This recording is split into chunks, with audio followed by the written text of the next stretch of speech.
afi Ọlọ́run kí Maulana Abdulrahim Albarizi. Asibukallahu ayabuna la akrami. Na salatiyina antum nujaba. Na salatiyina antum nujaba. Na salatiyina antum nujaba. Albarizi ama kiyin torí pé àwọn tí wọ́n bí wa bá a ti tò tẹ̀léra wa yìí wọ́n ní wọ́n bí yín tẹ̀léra yín ẹ̀yin yọ ẹ ti fẹ́ràn ara yín náà ìfẹ́ ní bẹ́ẹ̀ mẹ́ àwọn tí wọ́n bí yín ẹni ńlá ni wọ́n ẹ̀yin náà ńlá ńlá a sì bẹ́ lọ́hùn kọ́ lóun jẹ́ tún ńlá ńlá sí. akájẹ́ máa rẹ̀ ọlọ́run ní dà ní yín ọlọ́run ní dà ní yín. Kalimatul wajiza lẹ́nu alfa wa Sheikh Abdulrahim Abdallah Salati Nakib al-Ashraf Albarizi. Albarizi anwaruhu yatalala. Allahumma salli ala sayyidina Muhammad sallallahu alayhi wa sallam wa ala ali sayyidina Muhammad sallallahu alayhi wa sallam. صلاة تنجينا بها من جميع الأهوال والآفات. آمين. وتقضي لنا بها جميع الحاجات. آمين. وتطهرنا بها من جميع السيئات. آمين. وترفعنا بها عندك على الدرجات. آمين. وتبلغنا بها أقصى الغايات. آمين. من جميع الخيرات في الحياة وبعد الممات. آمين. آمين يا الله يا مجيب الدعوات. آمين. إن المعلم والطبيب كليهما لا ينصحان إذا هما لم يكرما. Gbogbo àwa tí Ọlọ́run ọba kádàrá wa sáàyè yìí tó ní abó lórí ire jókòó kábó lórí ire yọ̀ kò sẹ́ni tọ́lọ́run ò kórí ire mọ́ àfẹ̀yàn tí ò bá bó lórí ire yọ̀ kádàrá orí ire gún takò. Ìjókòó tá a wà yìí ìjókòó ẹni tí ò fojú olóore gúngi. Ẹ̀yin ìyá wa tá ń bẹ lẹ́rìí kalẹ̀. Innal mu'allima wat-tabiba kilayhima. Nínú àwọn tí ò ṣe sàrífín sí. La yansahani idha huma lam yukrama. Kódà kó máa gba update lọ́dọ̀ Ọlọ́run má sàrífín sáwọn kan láyé. Fasibiri lidaika ìjà fáwọ́tà tọ̀bí bahu. Gbogbo èèyàn tó bá ti rí pé àwọn tó jẹ́ fáǹsì àwọn obìnrin ni irú ẹ̀yin ìyá wa yìí ẹni bá ti ṣàgbákò lọ́dọ̀ yín Ọlọ́run ní dá sí fáìlì rẹ̀ mọ́. Fasibiri lidaika. Wọ́n pa fáìlì ìhun dénú Ọlọ́run ò ní sí i mọ́. Fasibiri lidaika. Bọ́mọ lọ́wọ́ ń bẹ lọ́rùn èèyàn kì í sọ ọwọ́ ọkùnrin náà sọ ọwọ́ mọ́gàjì ilé kọ́. Fasibiri lidaika. Mọ́gàjì ilé tí ń dọ̀ọ́lá àmú náà ọ̀dọ̀ àwọn ìyá títí ń gbọ́ update ni. Ìjà fáwọ́tà tọ̀bí bahu. Fakina lijalika in ahanta mu'allima. Bọ́mọ lọ́wọ́ ń bẹ lọ́rùn èèyàn èmi fọ́ fún yín o.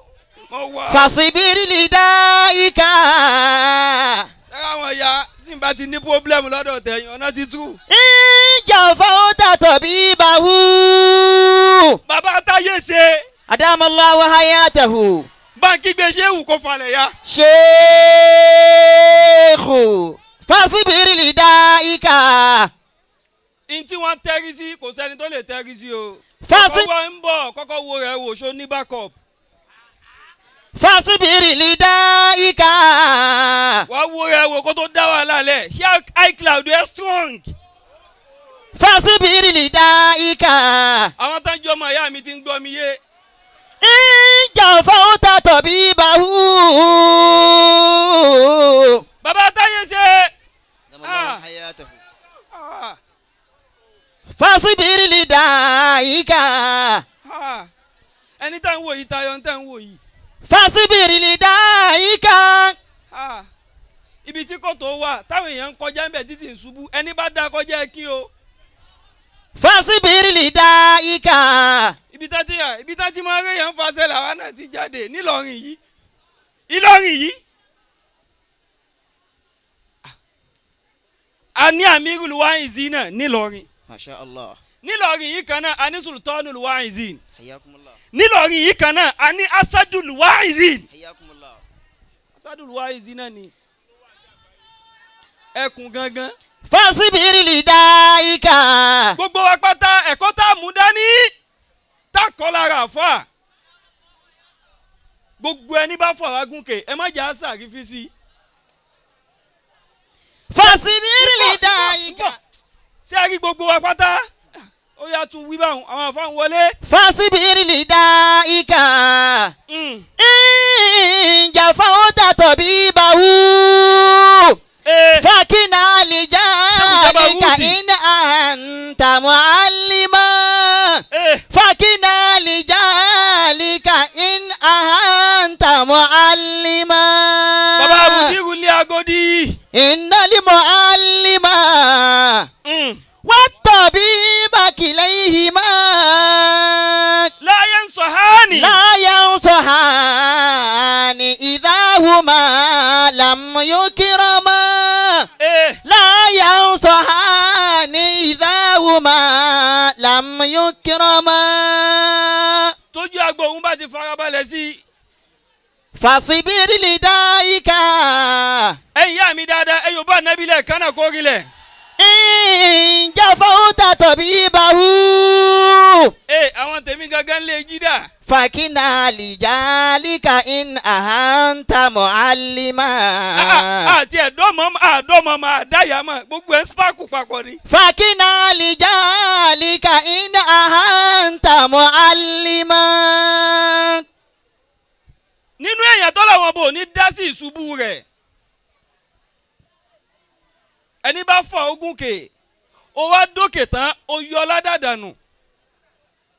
ó ti ládàdànù olóò ti débi tó ń lọ kò sẹ́ni tó ti débi tí ń lọ. ẹni bá ti kú ló ti débi tí ń lọ. bó bá sì ń bẹ láyé yìí ó ti débi ó ń lọ o. kò sí bí ọlá ṣe lè tó tápadà sí ibú òkápẹ́. kò síná tó bá tàn tí ò sì lè kú. kò sí bóòrùn ṣe lè yan tó yóò padà dúdú náà ni. ọlọ́run wá gbé bàbá táyé ṣe kalẹ̀. أدام الله حياته àwọn èèyàn ti fẹ́ ya wèrè mọ́ wa lọ́wọ́. àwọn àfáà wọ́n ti ń bẹ̀rù àti kó àwọn èèyàn ń kéwú. kódà àwọn tọ́lọ́run ọba tó kó nǹkan ńláńlá sí wọn lọ́wọ́ àyà wọn ti ń jà àti fàyàn gùnkè. tọ́ra àwọn èèyàn gùnkè tán wọ́n ń ya wèrè ni. bẹ́ẹ̀ ìyá wa bá ti dákẹ́ ìwì tí mo fẹ́ wí yìí. إن المعلم والطبيب كليهما Maulana Asadul Wa'izin.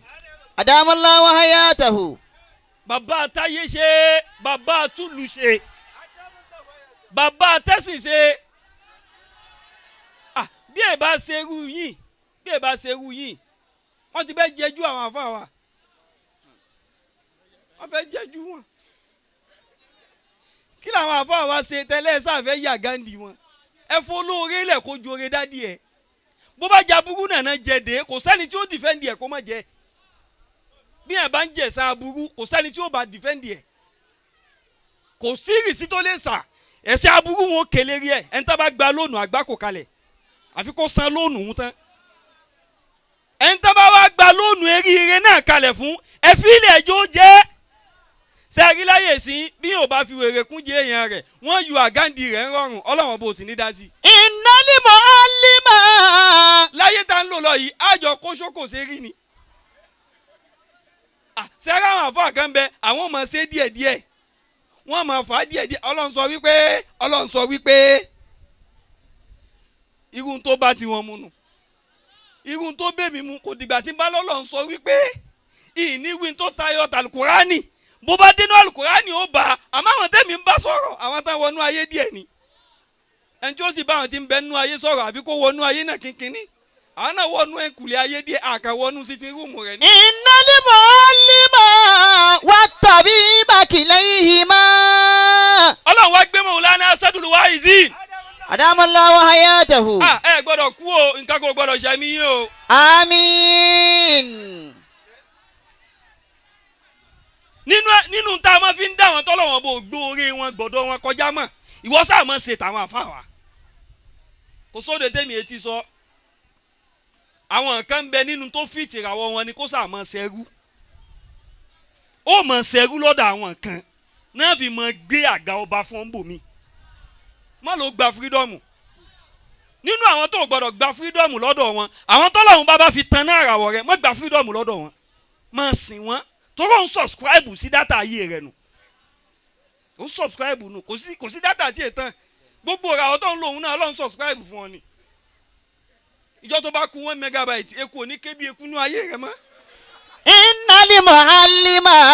nẹ́tíwọ̀kì yóò máa fẹ́ lì ní orí tí yóò máa rólù ń lòdù ò nílẹ̀ upload picture rere ṣe status rẹ mọ́. innal mu'allima. ibi tó ti ń ríngì ó kàn máa múùtù ni nífi ń yé wa pé Maulana Asadul Wa'izin. adamallahu hayatahu. ẹ̀yin ó máa ríngì lọ ni ẹ̀ ní múùtù mọ́. àmín. bó o bá ṣe ti bàbá àtàná tó o tún ṣe ti tèní kò nídìí má gbọ́dọ̀ wa kọjá oore tọ́lọ́run bó fún wa gan kò ní gbé gbọ́dọ̀ rẹ gbogbo ẹ̀yin tẹ̀ ń jẹjú àfa yín lẹ́yìn Ọlọ́run lè fún yín lẹ́nìí àmọ́ yóò fi ìyà ọ̀la jẹ yín kódà ká má wí nǹkankan àmọ́ àfi ká sọ̀rọ̀ torí tí wọ́n bá ti pọ̀ lẹ́jù tí wọ́n fi òótọ́ báàkì ẹ̀ irọ́ làwọn èèyàn máa tẹ̀lé ó wá lọ kéwú tó gùnkè tán ó wá sọ ládàdànù bí ẹ bá ṣe ń pé rírẹ ò pé ládà tí wọ́n fi gùnkè tó sọ dànù sọ́mọ tiẹ̀ náà ní gùn ó ká ládà ńlẹ̀ fáwọn ọmọ àwọn wà kú sílẹ̀ ńlẹ̀ wọ́n jẹ ìkó tí èsè tiwọn gbogbo ẹni tó bá fẹ́ràn wà burú dákun torí tọ́ lọ́hùn wọ́n ò bá kànú ara rẹ̀ kànú àwọn innocent ọmọ tó bí tí wọ́n mọ̀ díẹ̀ sẹ̀ tẹ́mọ̀ jẹ̀yà tí èsè tiwọn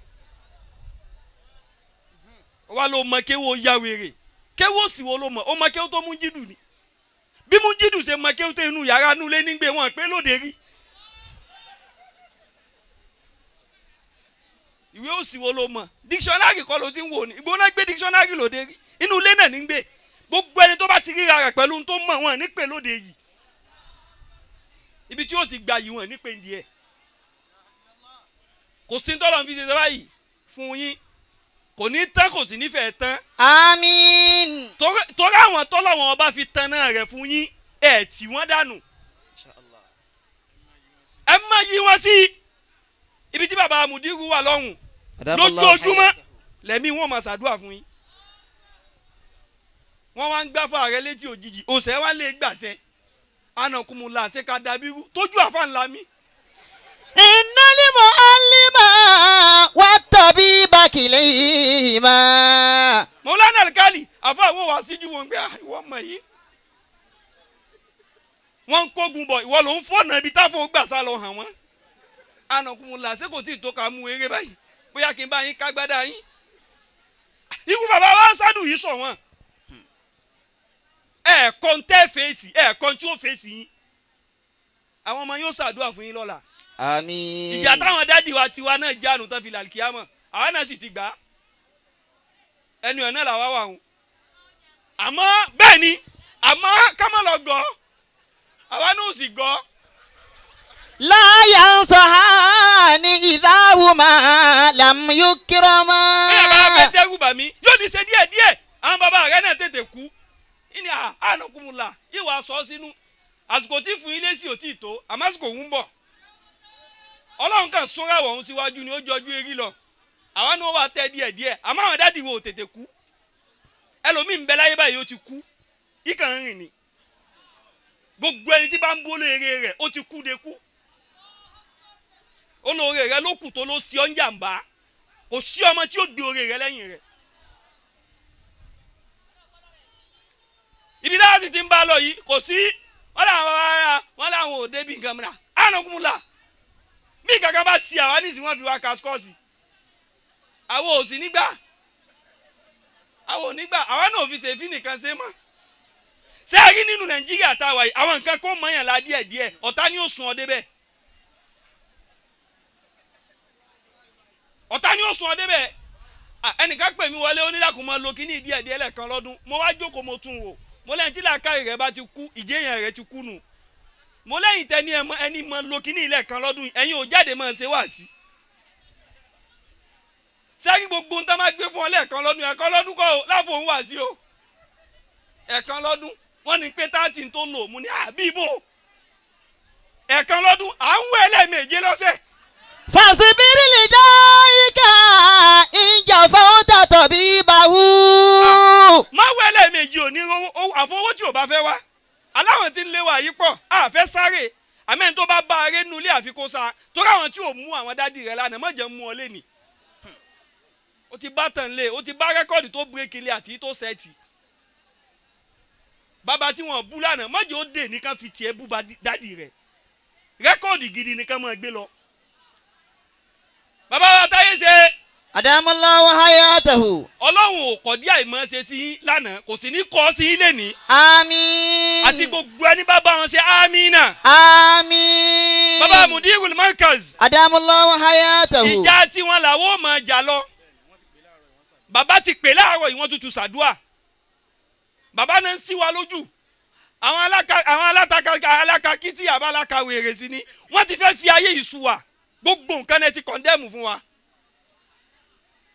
kò sí ń ta ìkun ẹni àmọ́ lùbàndírì àmọ́ jẹun ní òkú ká mọ́ kójọ báyìí kí ló tún kù tá a ṣe mọ́ àwọn ọmọ àwọn ẹlẹ́sìn àwọn èèyàn míì sì ń kó wa láwọn ọmọ ẹni káwọn ọmọ wa máa wá sí kìkì wọ́n sì ń lọ kílọ̀bù èwo ló pè nu méjèèjì àwa náà ta sí ń pè àwọn tí ń wọ kílọ̀bù kò sí ká tó ṣe wáàsí fún wọn àfi káwọn náà jó fókọ́ọ̀sì fún wọn díẹ̀ orí làákàyè ni wọn ò ní gbọ́ tiwa àwọn kan pè mí lẹ́kì nígbà mo rí pé wọ́n ní àfààyè ti ju lámbà fún wa èmi náà yà náà rùn nígbà mo rí pé wọ́n ju fókọ́sì mo wá náà rùn díẹ̀ báyìí wọ́n ní àfà wa mo ní ó yẹ wá gbọ́ mi báyìí. Fasibiri li daika. Ànábì ò ní mú mi sí yún. inú ìdárọ̀ bí kabili ìkìmọ́tì wọ̀lì mọ́hún ìzọ́tìlẹ̀ hasana ọgbọ́nù bàbá táyé ṣe. Adamallahu hayatahu. ibi tọ́lọ́wọ́n ọba tó de fún yín kò ní bàjẹ́. Àmín. ọlágbára ọlọ́run lóògo rẹ̀. Àmín. akájẹ́mọ̀ ẹ̀rọ ẹ̀bù ẹ wá sanwó bàbá wa táyé ṣe. Fasibiri li daika. bàbá wa lágòdì. Inja fauta tabibahu. gbogbo ẹni bá ti sàrífín tó sàrífín sí dókítà ayé rẹ̀ yóò bá àrùn kú. bàbá mẹ́kúdí ẹni bá sàrífín sí dókítà kòró tí bá ń bẹ láàrin ọlọ́run ò ní yọ kúrò kò sádùá tó bá léwu kó ṣe kí bàbá máa wọlé ká máa rọ wa bàbá wa gòdì. Fasibiri li daika. bàbá wa ní ọ̀gá níjà alikali. Inja fauta tabibahu. Fakina lijalika in anta muallima. bàbá wa táyé ṣe ẹ dákun ẹ bá ń wí dáadáa. Adamallahu hayatahu. fakina lijalika. Fakina lijalika in anta muallima. bàbá wa ibi tó dáadé kò ní bàjẹ́. Fakina lijalika in anta muallima. ọlọ́run ọba ń fi yín ṣe bákọ̀ọ̀bù fáwọn tàná ẹ̀yin tẹ̀yìn náà ní wó. Fasibiri li daika. ọlọ́run ọba tó gbé yín kalẹ̀ báyìí ibi tó dáadé nu ayé yín kò ní bàjẹ́. Inja fauta tabibahu. bàbá wa Sheikh Hamza Aribi ọlọ́run mọ́sàjà arí bàbá pẹ́. Fakina lijalika in anta muallima.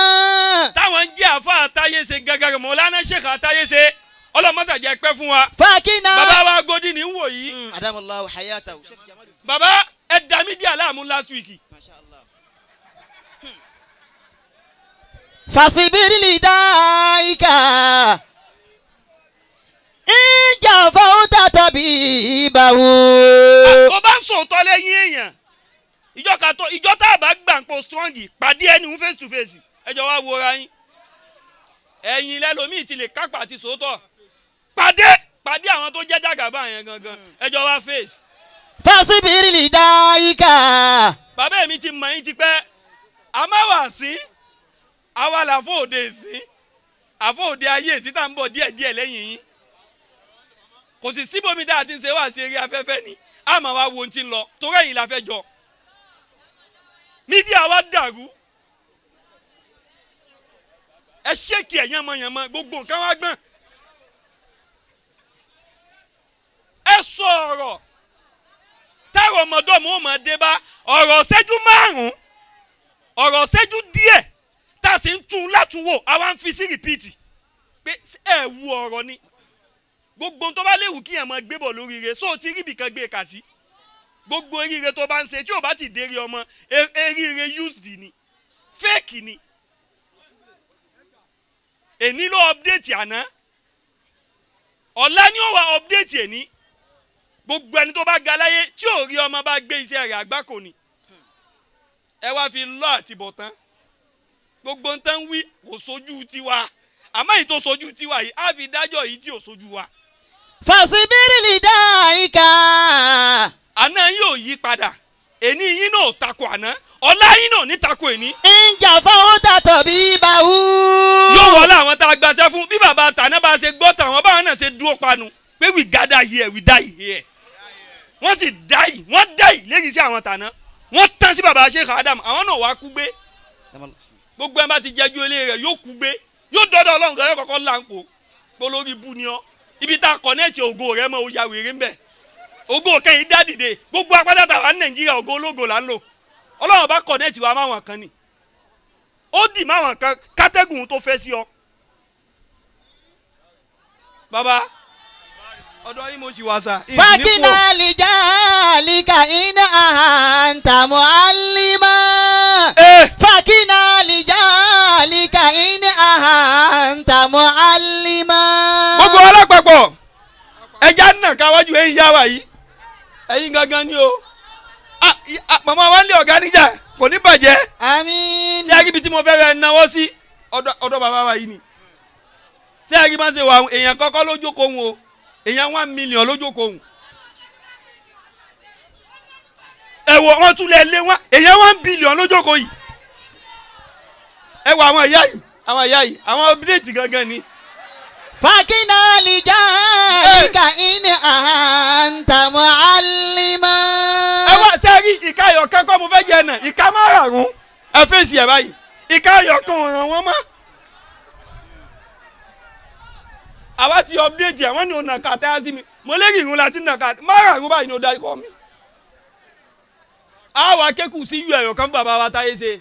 Wallahu hayatahu. ọlọ́mọṣà wọlá pé ìjà tàná ni wọ́n ń jà wọ́n jàjà tiwọn kójú sàmọ́ tà fún àwọn ọlọ́run ò ní jẹ́ kójú tì yín. Àmín. kò ní tì yín kò sí nífẹ̀ẹ́ tì yín. Àmín. bisimilahi rahman rahim. Allahu الله لا إله إلا هو الحي القيوم لا تأخذه سنة ولا نوم له ما في السماوات وما في الأرض من ذا الذي يشفع عنده إلا بإذنه يعلم ما بين أيديهم وما خلفهم ولا يحيطون بشيء من علمه إلا بما شاء وسع كرسيه السماوات والأرض ولا يؤوده حفظهما وهو العلي العظيم. أكاجم يا رب gbogbo ibi tá a bá lọ náà máa ń tẹ̀lé wa lọ àwọn náà fi ń ra oore kalẹ̀ ni wọ́n ti dọ́dọ̀ bàbá wa táyé ṣe wọ́n ń tu lẹ́ństámpù ìsìn kun yóò sì máa kun appointment tí wọ́n lérò pé wọ́n gbà ọlọ́run ọba gbé fún wọn 2023 náà ti wá dé àwọn tá a bá dá mọ̀ àwọn là ń fọ́lò ẹni tí ó débẹ̀ tí ó yà wèrè á kẹ́yìn sí ni akájẹ́mọ̀ ẹ̀rẹ̀ bù ẹ̀yìn yá wa ẹni náà ẹ bọ́ sí àyìn ẹ wojú ẹ ṣé ẹ ti bá smile sí wọn ẹ wojú ẹ smile sí wọn kí lẹ̀ ń tijú fún àwọn confirmation gangan ni sẹ́ẹ̀tì smile sí yìí 2023 ti confirm.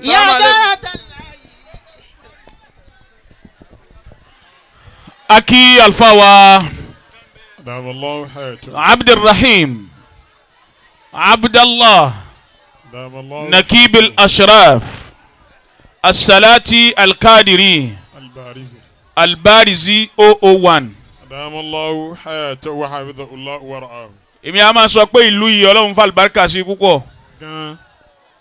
alibarika wà nílùú yìí débi wípé báwọn kan bá ṣèbí kinní kan tán nǹkan kan ó tún dé tí ó tún dùn tá a máa rà àlùbáríkà àtàná yẹn tó tọ́ àmọ́ yẹn náà ó tún dùn gbọ́ngbọ́n. bẹ́ẹ̀ni. bẹ́ẹ̀ ni wọ́n ti ń dá wákà ńlẹ̀ yìí wákà náà sì dùn ó kán gbọ́ngbọ́n ńgbà táwọn àfa Sàrùmí dé wọ́n modernize ẹ̀. Adamallahu hayatahu. àfa oníwàásí tuntun dé asalaamualeykum asalaamualeykum. Àjí Sùlẹ́mọ̀nà mo tún ti dé.